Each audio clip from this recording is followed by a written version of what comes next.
You idiots have loaded up a hair-trigger, double-barreled shit machine gun, and the barrel's pointed straight at your own heads. So, like the barrel of the gun's bent backwards? Let's go, Randy. These boys want to play hardball. We can play hardball, too. Those two shit rats just pissed on $40 worth of eclairs at the bake sale. Randy, did you see that? Goddamn shit apple driving a shitmobile. What kind of a father lets his daughter do that?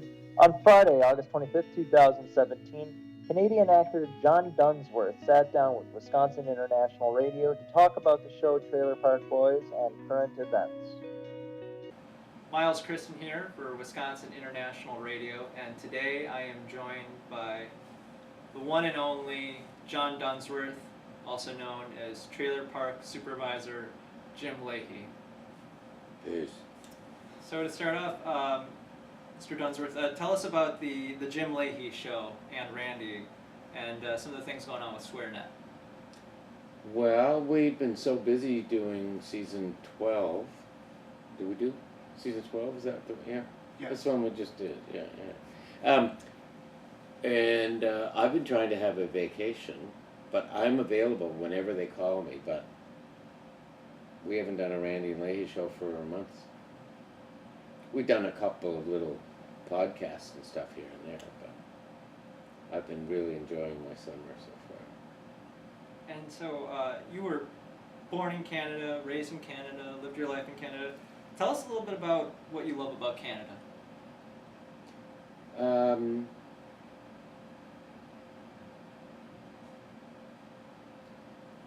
I wouldn't call me too nationalistic. I'm not a jingoist, you know, I'm not.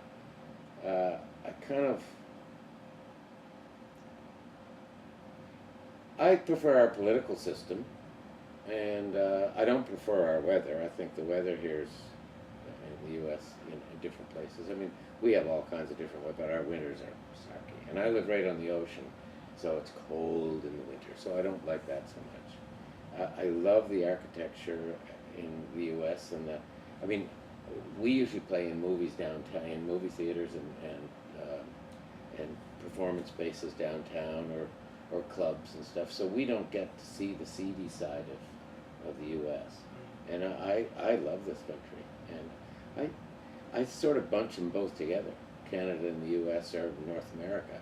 Now there's you know, with Mr. Trump talking about rejigging free trade for, I mean, we have 10% of the population of the U.S.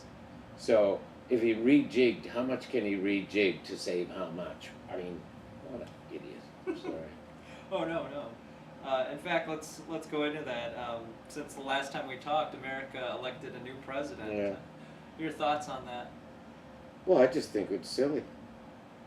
I mean, it's just ridiculous. I mean, most people voted against Hillary Clinton because they were made to hate Hillary Clinton for one reason or another. Some people had a genuine hate on for one reason or another. I mean, I saw her. I mean, nowadays, you know, I saw in the paper this morning somebody won $700 million, you know, on a lottery ticket.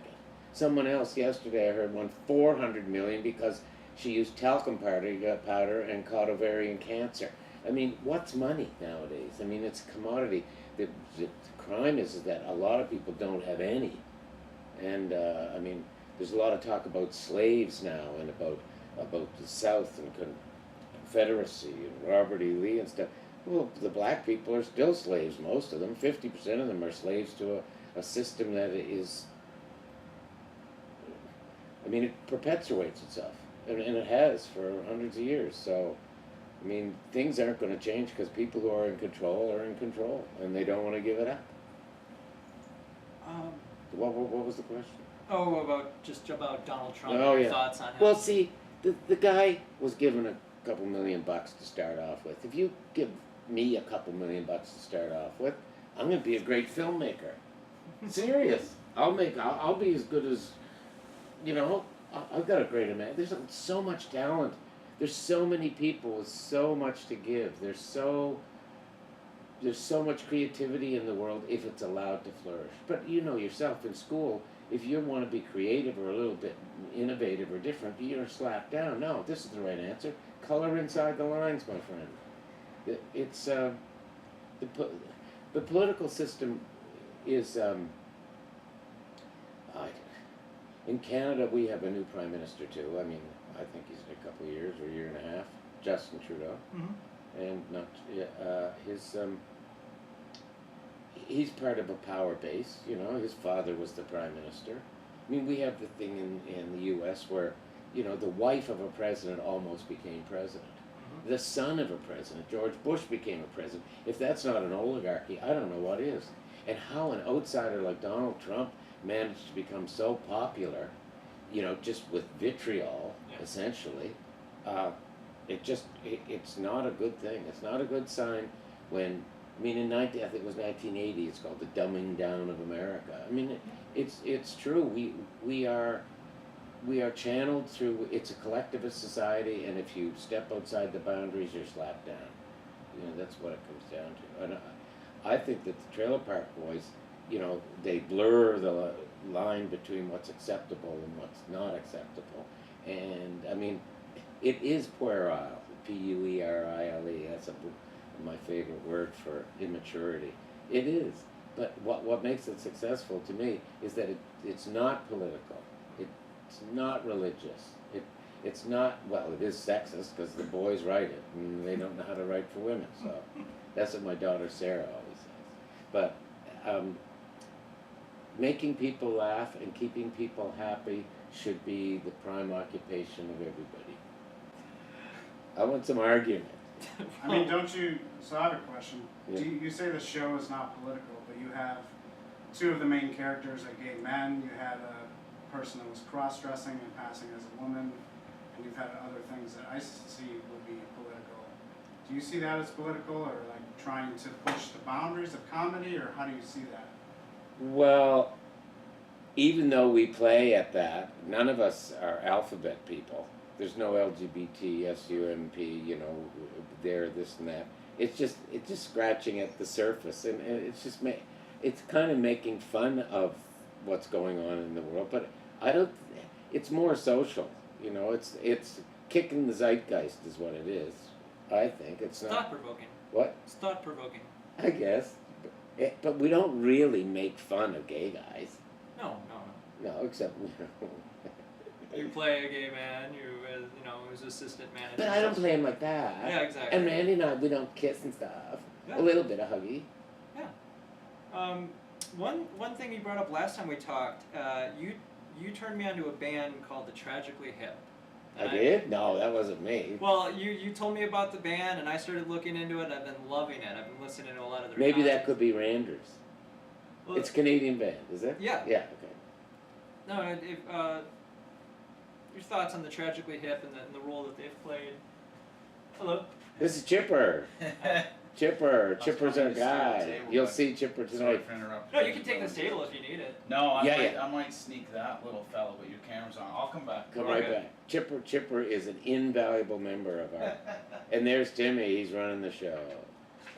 How's it going? Good.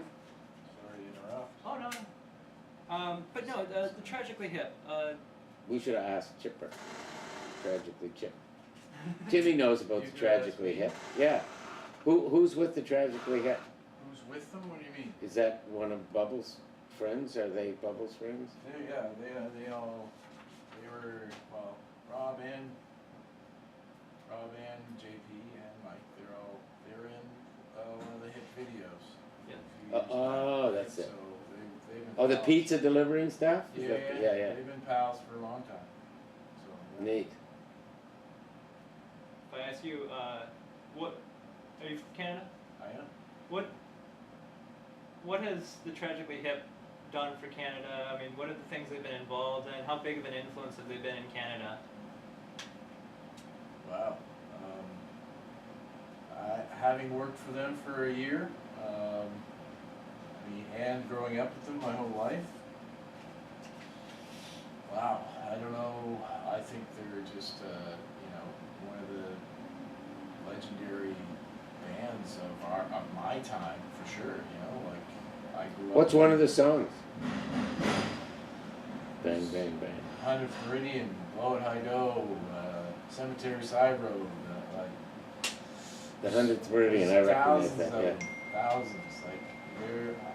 I think they're, for our era in Canada, like the band. Like they're the, like every, you put on Tragically Hip for every Canadian that's, you know, my age and around that age, they would know every word. You know, just magical people, fantastic human beings. Yeah, awesome. See, I'm 71. I have never been a huge fan. I've been to 2 concerts in my life. One was with Leonard Cohen and paid Paradise and Put Up a Parking Lot, Joni Mitchell, and in 1967. And the other one was with the Sting, or whatever that guy. Sting the musician? Sting the musician. I really like him. We went to see him and his band. Randy took me as a special treat, or Pat Roach. But I think I recognize the name 100 Meridian from, yeah, I do. And although I probably heard a lot of, you know, Tragically Hip stuff, I'm just not a musical kind of guy. I love the Beatles, don't get me wrong. And I love stuff like Scheherazade, Rimsky-Korsakov, you know, and I have wide-ranging tastes, but I like, my favorite piece of music today might be Shrimp Boats is a-comin', there's dancing tonight, you know, or Going Home, Going Home. You know what that's from? No. 1950s movie about an asylum and the guys are all sitting there. Papa's expecting me, Mama's waiting too. You know what I'm getting at? A little bit of... One of my favorite pieces of music is the Ballad of the Shape of Things. You remember last year a movie came out, or 2 years ago, and this woman who was not Meryl Streep, yeah, Meryl Streep played her. And she was, she used to rent Carnegie Hall and sing songs, and she sang like that! And people thought it was a joke, and then people started sort of saying, wow, this is kind of neat. And it became a thing, and people used to travel from LA and New York to, where's Carnegie Hall? New York, isn't it? Yeah. Yeah. Anyway, they used to travel from all over the states to go hear her sing, and they packed the place every year. But she had a terrible voice. So music, to me, is kind of, it's hold a mirror up to the times. I mean, nowadays, there's so much music and going like this, and everybody doing that same old thing. And I wouldn't mind if I could understand the lyrics, but it's hard out of that. And well, some of them you can understand the lyrics because the same words over and over again. Give me a love with a give me a love with a idiot. I'm an old guy. I got a really bad temper, I guess. But I don't take myself that seriously. I just, for a moment, I do, and then I take the opposite tack. So, where's Canada stand now on the legalization of marijuana? Are they moving towards it? And well, here's the thing. People know, law enforcers know, and medical people know that prohibition on whether it's alcohol or whatever it is doesn't work because it just spawns illegal activity. Yeah. And in the old days, so many of the politicians were in on it. Like, why did marijuana become illegal in the first place? Do you know why? To break up the jazz clubs. No. That was what happened, but why did they do it? Why? Because DuPont and... Oh, right. Yeah. They got Congress to change the law to make hemp illegal. Why? Because they had a new material and they wanted to put hemp, because hemp was used for clothing and ropes and all kinds of materials, and they wanted to market. So the same thing is happening right now all over the world, is that people are enforcing laws that keep the status quo. But in Canada, people are recognizing that safe injection sites for people who have opioid addictions or heroin addictions, they save people's lives and they save money in the long run. They save the healthcare system. I mean, I think that Canada is, it's only a little bit ahead of the States because you've got a half a dozen or more states here that condone marijuana and are making a lot of money, millions and millions of dollars. Yeah. Smart. There are dangers, and just like in school, when you go to school and they don't teach you that you shouldn't have a credit card. They don't tell you that credit card companies charge at the minimum 18%. That you can, if you can get credit with a credit card company, you could probably get it with the bank for under 5%. They don't teach you that. They don't teach you how to. They don't teach you that birds of a shit feather flock together. No, I mean they do in a sense, but they don't say, look, when you're going to get married, when you're going to choose your life partner, here's what you should be looking for. And I mean, right from the very beginning, they should be teaching those kinds of values that are that personally enrich the individual. What instead they teach collectivist values of stuff that is, who cares about? I mean, I still remember the War of 1812, for Christ's sakes. Who gives a bumble? Yeah? So my next question, now this might be a trade secret that you can't give Well, away. I have no secrets. Well, I want to know, because in the show... Can't tell you. Just kidding. In the show, there'll be scenes when you're drinking an entire bottle of whiskey. Yeah. What are you actually drinking? Coke. Coca-Cola? Coke and water. Coke and water. Now, here's the thing.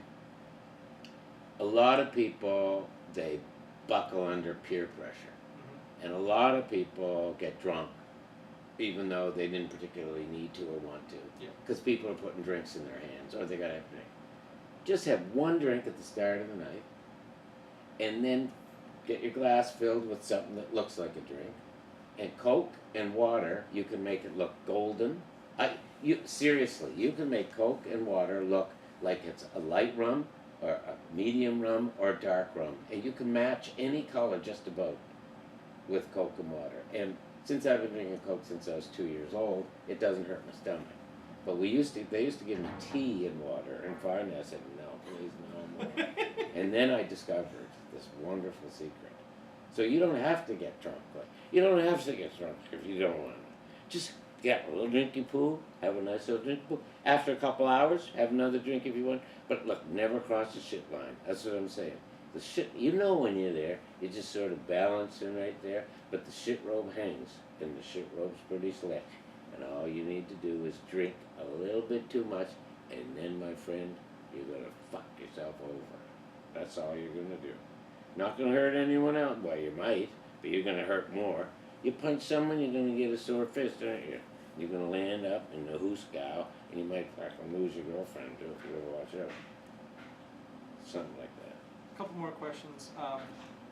You've always talked about how you have a great respect for the veterans in Canada and in America. And what are some of the things that you've done with the show as far as being involved with veterans over the years? Well, way back when, we volunteered to go over to the Middle East. 3 different times we volunteered, and since the show was about dope smoking and stuff, they turned us down. Now maybe we didn't lobby well enough. The person that was asking for us didn't push the right buttons. But I know that many people have come to me and said, man, when I was over there, the only thing that kept me sane was Trailer Park Boys. At the end of the day, when I came in from the shitstorm, I'd put on a couple episodes and then I could laugh and go to sleep. But we played at lots of different bases. There's one place, I shouldn't remember, shouldn't name where it is, but well, I did this thing on stage where I bum a joint from the audience and smoke it inside a garbage bag with a window on the front. It's called the Jim Lahey Personal Smoking Device. And we've done that in 100 places all over. But I always say, listen, are you going to object to that? And this guy said, go ahead. But he said it's the first time in his knowledge any Canadian military base where anybody smoked dope in a public gathering. So there was hundreds of people I think. Next question. In the show, there is a lot of guns and a lot of gunfighting. Are these guns filled with blanks? Is the sound effects added in later? I mean, how do they make all of this very realistic gun shooting? We really shoot people. Last year when Ricky's saying to Mo, put the gun down, and Mo throws the gun, bang, and shoots Ricky right in his family jewels. But it's sometimes it's fake blood, but not that often. You know, like if Ricky get hit if Lahey hits Ricky with an arrow, and Ricky has an arrow wound, and they pull it out, there'll be a little red spot there. But we don't take it too seriously. I mean, there's no gunfire experts or anything on the set. It's just foolishness is what it is. Ricky gets shot in the ass. Julian's only been shot once. I shot him, but I made a mistake. I love Julian. Julian's sexy. We touched on this a little bit earlier, but if you care to comment, what are your thoughts on Justin Trudeau, your Prime Minister? And Well, I was really happy until he abrogated his promise to do away with our first past the post electoral system. It should be representative. For example, if the Green Party gets 12% of the vote, they should have 12% of representation in Parliament. And I think the same thing in the U.S. Of course, you have an electoral college can really fuck things up, which really did last time, as far as I'm concerned. I think they should have called it a draw and redid it. Got 2 new people in there and had it out. Of course, who would they got? Pence and... Well, Bernie might have... Why was he such a joke? Why did people say he was such a joke? He wanted education, he wanted infrastructure renewal, he wanted all the good things that we all say we believe in. The Democrats said they wanted to go with the safe candidate, and then their safe candidate lost, whereas Bernie would have most likely won the election. Absolutely. It's called karma. So in Canada, it seems like there is a bigger representation from third and fourth political parties. We have 3 political parties. We have Liberals and Conservatives and the New Democratic Party. I actually ran for the NDP in the 80s. I was a political candidate. And I only did it because they asked me. And at that time I was doing theater and... I remember seeing the video of you actually going door to door, I Yeah. think. It was called John Dunsworth, the Candidate. Yes. And I never said no. Like people said, can you coordinate our high school drama festival? Yeah. You know, can you do a voiceover for our commercial? Yeah. Can you do a CBC radio? I couldn't afford to turn anything down. I had a young family and I was trying to make as much money as I could, so I never said no. And I don't know why I ran. I mean, any fool would know that I wouldn't stand a chance. But amazingly enough, 25 years later, the NDP did get elected in Nova Scotia. But the guy they elected was a numbskull. I actually had a meeting with him and begged him, because I'm involved with anti-gambling. Keep it in the casinos, don't put it in the taverns, right? Because Because Ray will spend all the liquor money. Yeah. And I actually have spent thousands and thousands of dollars on gambling machines, personally. I didn't spend rent money or food money, but the thing that trigged me was my brother-in-law stole $500,000 from my wife's family. And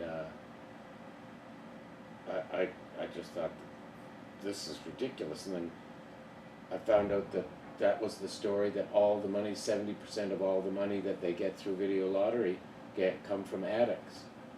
And that there's 5,000 people a year who kill themselves in Canada. I can imagine how many in the States from addiction. So the government's building roads and doing their skullduggery on the deaths of people who are addicted to gambling. And the first thing that a politician says is, do no harm. And that's harm. Yeah. I forget what the question was. Oh yeah, the 3 political parties.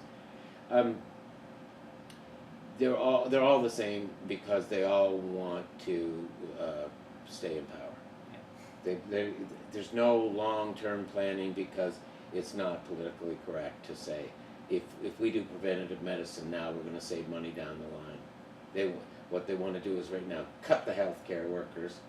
Like right now in my province, the premier just said, okay, public sector wages frozen. No negotiations, even though they're unionized. No third-party negotiators. That's it. Last year, what did he do 2 years ago? He killed our film industry. I mean, it's just struggling, flapping like a dead flounder. No, our premier in Nova Scotia. Oh, right. And I have a company for over 30 years called Filmworks, which was a casting agency. I started my own theater way back in the 70s, and then in the 80s I started a casting company. And of all the years that we had, last year was the worst. This year's we're going to make maybe 20% of what we made before he. And he promised that he wasn't going to touch the tax credits until 2020. And then as soon as he had a chance, for no reason. No, it doesn't save any money or anything. It was just an idiot move because it looked good to the people. We don't want these people in the theater. Like we work 12 hours a day, and half the time we're not working. So when we do work, we should make some good money so we can. I mean, nowadays in Canada, a fisherman can go and make $250,000 during lobster season, and then apply for the dole and get. I mean, there are so many inequities. It just boggles the mind. We lost so many creative people. They moved on to other things. I had two of my daughters were involved in the film industry. They've gone back to school now because there's no jobs. Well, maybe it's good they went back to school, but that's a scam too, isn't it? Can be. Well, my last question. You've been an actor for many, many years, decades. You've been on the Trailer Park Boys, as well as a few other shows going on in Canada right now. Tell us, what has been your greatest successes as an actor in your career?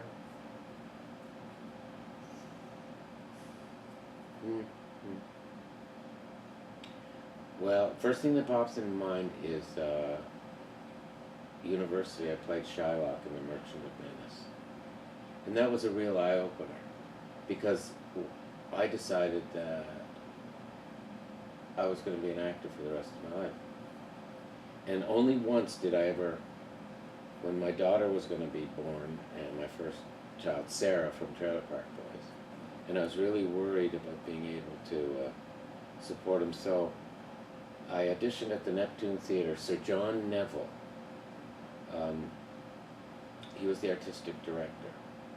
And I hadn't had any luck with the directors before him, even though I was in school in Ontario and I got really good reviews. And I was a pretty good actor, a young fella. I was a little bit of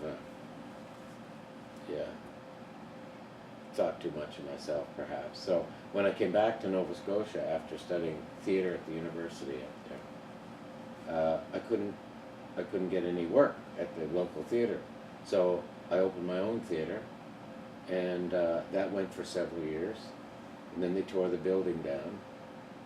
And so I'm floundering, I'm doing this and that and the other thing, I'm doing, commercials and stuff like that. And I went and auditioned for Neville, and he seems, it was very British, wonderful British gentleman.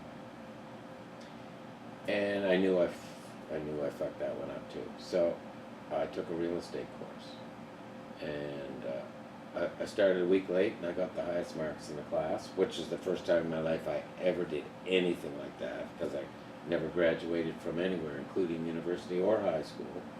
And I went out and I sold my first house, and then Neville called me in and said, I have a part for you in Les Canadiens, which was a really neat Canadian thing about the Montreal Canadiens.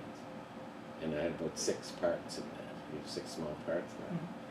And when he called me in, the next stop I made was I took my little real estate bag back to the office, and I said, see ya. Now, I don't know why I was so confident or so hopeful, I suppose, on the basis of that, because the next time he called me was to play a guy in The Night of the Iguana, and I was the guy carried the baggage on stage, and I peed on the baggage or something. I turned it down. I sent him a note and saying, it was a come down, and which was the stupidest thing a guy could ever do. I mean, because he was doing it as a favor, because he had no other parts for me, but I didn't look at it that way. And lo and behold, he still hired me. after that. I mean, I even got to direct. I've directed a lot of plays over the years as well. I forget what your question was. Oh, just your greatest successes as an actor. Well, I like directing too, and I directed a couple trailer parks, and I directed a dozen Gilbert and Sullivan's, comic operas. I think my success is that I've been able to keep working, period. And I've had some high points and some, every 5 years I do a live play. This is a live play we're doing tonight, but I'm talking about, Tennessee Williams or Pinter or Shakespeare or something. So I try every couple of years to keep my hand in there. But lately, finding it hard. I can learn my lines. I'm pretty darn good at learning them, but it takes a long time to punch them in. Like there's a script I have here for tonight. There's only a couple pages where I learned dialogue. A lot of it's ad-libbed. Took me, I worry. I get up early in the morning and I get into it, and then a couple hours later I'll pick it up. But the trick is to have someone work with you on the lines. That way you can learn twice as quick. But very few people have the proximity. When I'm ready to do it, there's nobody around. I like to go down in a building. I do stonework now. Have you ever seen my video? Yeah, in fact, somebody who knows somebody who opened for you and Pat last year in Green Bay, a guy named Brendan, I believe, mentioned that you do a lot of work with granite. Yeah. Every year, every summer. That's how I stay in shape. This year I'm on my 3rd ton of sand. My record, I think, was 8 tons one summer. I could do 12 pours in one day. Now I'm doing 1 or 2, just taking my time. So are you on the Atlantic? Right on the Atlantic. And right now I'm working at high tide when I'm trying to shore up the wall that I put there, and the sea washed out the big ones. At high tide, when I'm working on it, I can get my feet wet.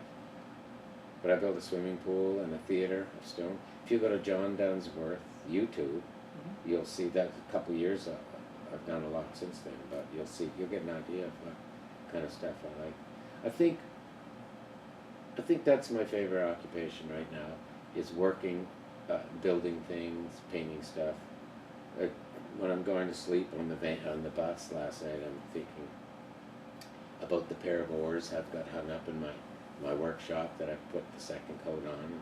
Can't wait to put the little red stripe on them, those kinds of things. I think that, what was it? The evil that men do lives after them. The good is often interred with their bones. I think more appropriate is my father. I said, Dad, do you know anything for sure? My dad was a psychiatrist and a brilliant man, president of this and that and the other thing, well loved by his patients. I said, do you know anything for sure, Dad? Because we hardly talked like that. I'd have the token, get brazen. He was really anti-marijuana, big-time spokesman. He said, well, so when you're dead, you're dead. But you're not quite so dead if you contribute something. So I'm trying to make stuff for people to use after I'm gone. That's what and not trailer park, and not a play or a movie. Because I got sidetracked there for a bit, because I was doing theater and having a great time, and I had my own theater, and I was in demand as a director, and I decided that, when a play is finished, it's finished, and you got a review, whether it's good or bad, or several reviews, and you have some photos, but I didn't have many memories, because my memory isn't that good. And I thought, wouldn't it be nice to have a shelf in my library with all the movies that I've been in? That would be something, because I can forget. I don't have to remember. I can just pull it down, and I'll remember all those people and places and good times. And that's why I opened a casting company, so I could get some work, because movies would come to town, but they bring all the actors with them. I belong to the ACTRA, which is our Association of Canadian Television Radio Artists, and they gave me a lifetime membership, so I don't have to pay dues, because I helped to establish the film industry in Nova Scotia, which I told you the Premier just dismantled. At any rate, my proudest achievement is staying busy. Thank you very much. Thanks. All right, thank you for watching, everyone. Yeah, thank you for watching. And don't forget, everything comes to he who waits, as long as she works like hell while she's waiting.